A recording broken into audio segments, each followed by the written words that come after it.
अत्ताउने रहेछ हौ।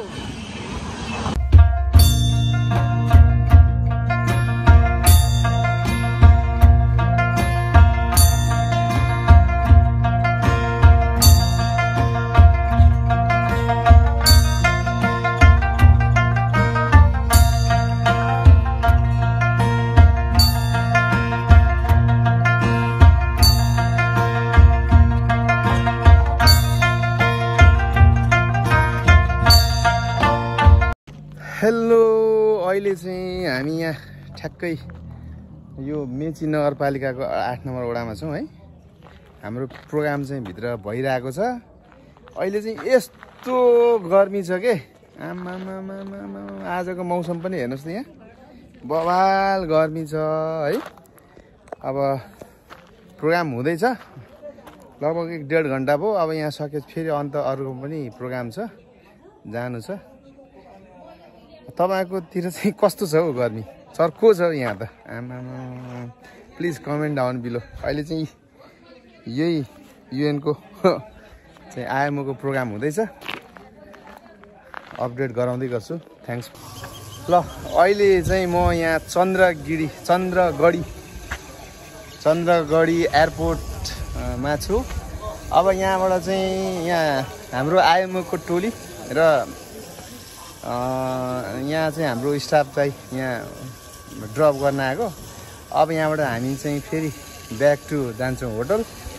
अलि गर्मी छ, यस्तो गर्मी छ क्या, पुरै यहाँ क्लिक्क टल्किसक्यो यहाँ अनुहार है पसिनाले। अब गर्मी भयो नि के गर्ने, गाडीमा हिँड्दाखेरि मात्रै हो एसी खोलेर हिँड्ने, अरू बेलामा त त्यस्तै हो।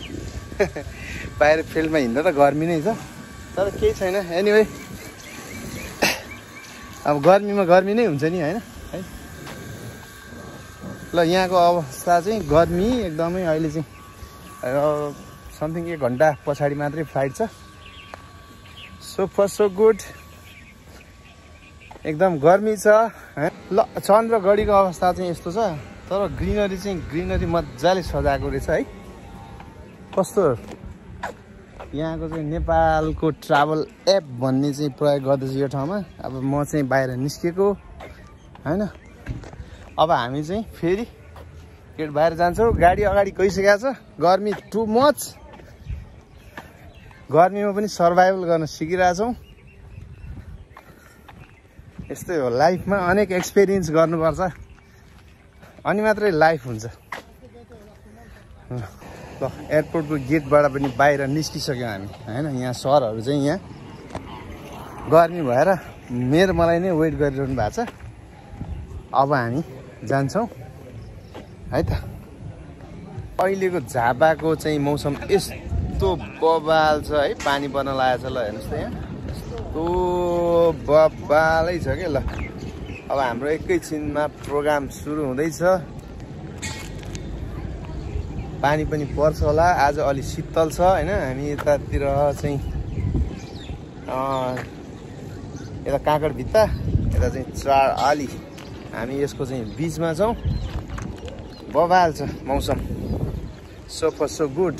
तपाईँहरूकोतिर कस्तो छ? यहाँ चाहिँ पानी पर्न लाग्यो जस्तो भइरहेछ।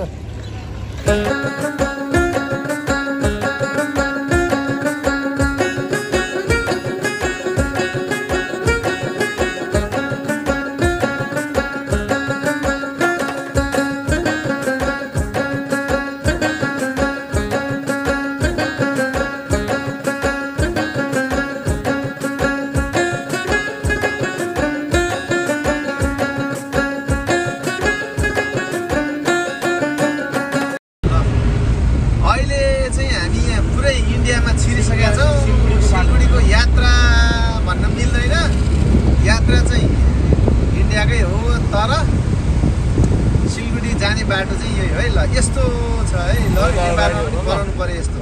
राइट गरौँ, राइट। अहिले चाहिँ हामी सिलगढी जाने बाटो यो चाहिँ काँकडभित्रको नाकाबाट अहिले इन्डियामै छ है फेरि होइन, नाकाबाट छिरेर यस्तो छ है, पुरै लाइन लागेको छ ट्रकहरू।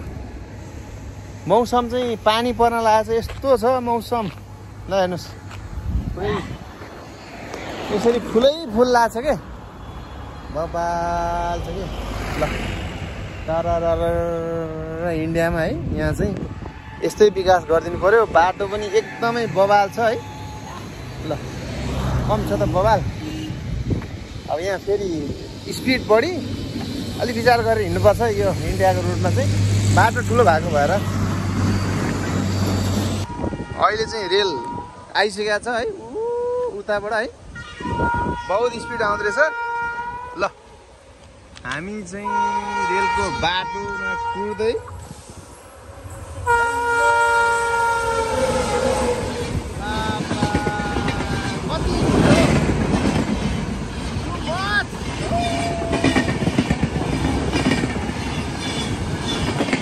यस्तो लामो ल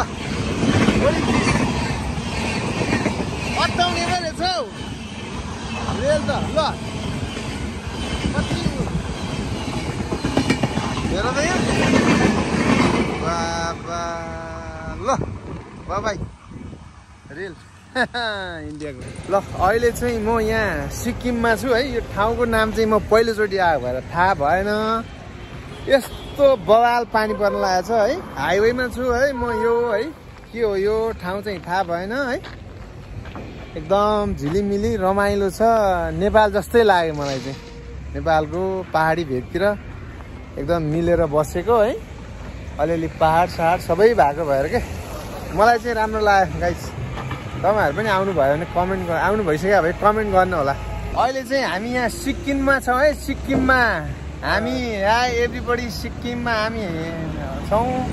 यहाँ घुम्न भनेर आएको है। पानी हेर्नु यहाँ मौसम चारैतिर यस्तो छ। पानी पर्न लागेको छ। हामी चाहिँ फर्किनु पर्ने अलिक समस्या पर्ला जस्तो छ। अब भयो नि हामी चाहिँ फर्कन्छौँ 12 बजीसम्म भए पनि। अब यहाँ 10 बजी नै बन्द हुन्छ भनेर चाहिँ हामी रिक्वेस्ट गरेर भए नि फर्किन्छौँ है साथीहरू। अब के गर्ने कहिले काहीँ हिँड्दाखेरि समस्या पर्ने छ। हाकिम केही छ? केही छैन। हामी घुम्दैछौँ। जस रमाइलो भएको छ नि सर। एकदम रमाइलो। ल यही हो है। हामी चाहिँ रमाइलो पनि हो। अब एक त फेरि कामले पनि आएको रमाइलो गर्न मात्र चाहिँ आएको होइन है। ल गाइज थ्याङ्क्स फर वाचिङ।